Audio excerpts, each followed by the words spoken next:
பேரன்பிற்கினை தமிழ் சொந்தங்களுக்கு புரட்சிகர வணக்கம். இன்றைக்கு காணொலியில் நம்ம என்ன பார்க்க போறோம்னா, சீமானுக்கு எச்சரிக்கிறோம். நாங்க ஒன்று கூடினா சீமான் கட்சி தொடராது, நடவடிக்கை சீமான் கட்சி அழிக்கப்படும். ஆமா, சீமான் கட்சி இதுக்கப்புறம் இருக்காது, அழிச்சிரும், சீமான் கட்சியவே அழிச்சிரும் அப்படின்னு சொல்லி விஜயநகர பேரரசின் வாரிசுகள் கொந்தளிச்சிட்டு இருக்காங்க. என்ன நடந்துச்சுன்னு வாங்க காணொலிக்குள்ள போய் பார்க்கலாம். 1000 மிருகங்களோட நின்றாலும் புலி தாளித்து தெரியும். 1000 மிருகங்களோடு நிற்கிற திமிரோடு அதான் புலி. அதாவது சீமான் அவர்களுக்கு எச்சரிக்கை விடுக்கிறாங்க. நீங்க இந்த மாதிரி பேசிட்டே வந்தீங்கன்னா உங்களோட கட்சியவே அழிச்சிருவோங்க. எதை? நாம் தமிழர் கட்சியவே அழிச்சிருவோம். பேசுறது யார் தெரியுங்களா? தெலுங்கர்கள் நம்ம எல்லாருமே நம்ம பேசுகிற போகிறதில்ல. திருமலை நாயக்கரின் வாரிசுகளாக இருக்கக்கூடியவர். நாங்கள் திருமலை நாயக்கரை கும்பிடுறோம், அவருடைய வாரிசுகள் நாங்கள் நினைச்சால் நாம் தமிழர் கட்சி அப்படியே அழிச்சிருவோம், அடியார ஒன்றுமே இல்லாமல் பண்ணிடுவோம் அப்படின்னு சொல்லி கொக்கரிக்கிறாங்க. நாங்கள் நினைச்சாதான் இங்கே ஆட்சியே நடக்கும். என்றைக்குமோ நாங்கள் கட்சியில் இருக்கிறோம், அரசியலே மாறிடும். கேட்டுச்சிங்களா? தமிழக அரசு நடக்கிறதே அவங்களால தான். ஏன்னா அவங்களுடைய ஆள் தானே ஆட்சி ஆள்றாரு. தமிழகத்தை யார் ஆள வேண்டும் என்று முடிவு செய்வது நாங்கள் தான் அப்படின்னு சொல்றாங்க. தயவுசெய்து சீமான் மாதிரி யாருக்கு தமிழ்நாட்டில் எந்த நாயுடு தெலுங்கு பேசுற மக்கள் யாரும் ஓட்டு போட்டுறாங்க, அவங்க கட்சியை வளர்த்துறாங்க. இவங்க தான் நாம் தமிழ் கட்சிக்கு இது வரைக்கும் ஓட்டு போட்டு 8% அங்கீகரிக்கப்பட்ட கட்சியாக மாற்றிருக்காங்க.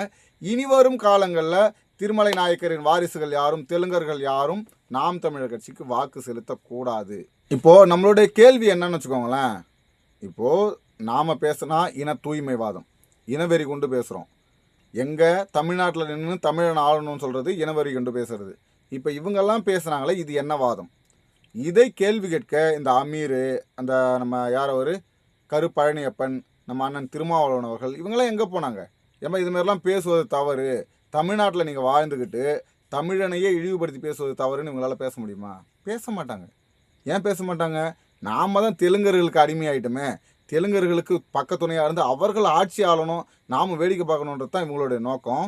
நல்லா பாருங்கள், திருமலை நாயக்கரின் வாரிசுகள் ஏதாவது ஒரு இடத்துல தெலுங்கர்களை வெளியே போங்க, தெலுங்கர்கள் வந்தேரிகள், தெலுங்கலை விடமாட்டோம் அப்படின்னு சொல்லி அண்ணன் சீமான் பேசியிருக்காருன்னு கேட்டால் இல்லை. ஆனால் இவர்கள் இப்படி பேசுவதற்கு காரணம் நாம் தமிழர் கட்சியின் வளர்ச்சி தான். இப்போ ஒன்றுமே இல்லை, இதுக்கு முன்பெல்லாம் வெளியில் போய் தான் தமிழன் ஆள முடியாது.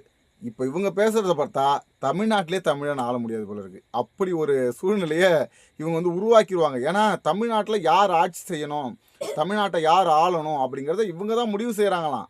தமிழ்நாட்டின் ஆட்சி அதிகாரம் யார் கையில் இருக்குது? தெலுங்கர்கள் கையில் இருக்குது. தெலுங்கர்கள் கையில் இருக்கிறதுனால தான் இந்த பிரச்சனை. வந்தவரையெல்லாம் வாழ வச்சது தப்பு இல்லை, வந்தவரையெல்லாம் ஆள வச்சது தான் தப்பு. வந்தவரையெல்லாம் ஆள வச்சதுனால வந்த விளைவு தான் கண்டவெல்லாம் தமிழனை இழிவுபடுத்தி பேசுகிறான். இப்போ வெளி மாநிலம்லாம் நம்ம போய் பேச முடியாது. நாங்கள் இங்கே தமிழர்களுக்கான உரிமையை கொடுங்க, தமிழர்களுக்கான அந்த வேலைவாய்ப்பை கொடுங்க, தமிழர்களுக்கான பண்பாட்டை மீட்டெடுங்க, தமிழர்களுக்கான கலாச்சாரத்தை மீட்டெடுங்க, தமிழர்களின் வளங்களை காப்பாற்றுங்க அப்படின்னு சொல்லி நம்ம வெளி மாநிலத்தை போய் கேட்க முடியாது. ஏன்னா அது தவறு.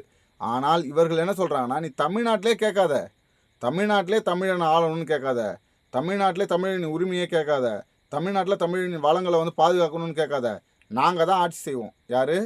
தெலுங்கர்களாக இருக்கக்கூடிய நாங்கள் தான் ஆட்சி செய்வோம். நீங்கள் கடைசி வரைக்கும் ஆட்சி செய்யணுன்ற எண்ணம் வரக்கூடாது. இப்போ இதான் சீமான் பேசக்கூடியது. என்ன? இப்போ நாங்கள் தான்ப்பா ஆட்சி செய்வோம், நீங்கள் வேணால் வாழ்ந்துக்குங்க அப்படின்னு சொல்கிறாரு. நீ அப்படிலாம் பேசாத. தெலுங்கர்கள் ஆட்சி செய்யணும். திமுகவாக இருந்தாலும் சரி, அதிமுகவாக இருந்தாலும் யார் வேணால் ஆளட்டும், தெலுங்கர்கள் ஆளணும். தெலுங்கர்கள் ஆள தமிழன் கடைசி வரைக்கும் அடிமையாக இருக்கணும் அப்படிங்கிறது அவங்களுடைய நோக்கம். இனிமேலாவது உணருங்கள். அதாவது அந்தந்த மண்ணை அந்த மண்ணின் மைந்தன் ஆள்வதை தவிர வேறு யாராலையும் சிறப்பாக ஆள முடியாது. அந்த மண்ணின் மைந்தனுக்கு தான் தெரியும் இங்கே என்ன வேணும், எது வேண்டாம், எது திணிக்கப்படுகிறது, எது தமக்கானது அப்படிங்கிறத இந்த மண்ணின் மைந்தனால் தான் உணர முடியும். தமிழரின் வரலாறு மீட்டெடுக்கப்படணும், தமிழர்கள் மரியாதையோடு வாழணும் அப்படின்னு சொன்னால் தமிழன் தமிழ்நாட்டை ஆளணும். இனியாவது வந்தவரையெல்லாம் வாழ வச்சதோடு விடுவோம், ஆள வைக்க வேண்டாம், தமிழனை ஆள வையுங்கள். தமிழ்நாட்டின் ஆட்சி கட்டலில் தமிழனை ஏற்றி அழகு பாருங்கள். அப்பொழுதுதான் தமிழர்களின் உரிமைகள் மீட்டெடுக்கப்படும். இப்படிப்பட்ட விஷக்கிரிமிகள்லாம் பேசுவதற்கு அஞ்சுவார்கள். அதற்கு தமிழர்களுக்கு வாக்களியுங்கள், தமிழர்களை ஆள வையுங்கள். அடுத்ததொரு காணொலியில் உங்களை சந்திக்கும் வரை உங்களிடமிருந்து விடைபெறுவது உங்கள் அன்பழகன். நன்றி.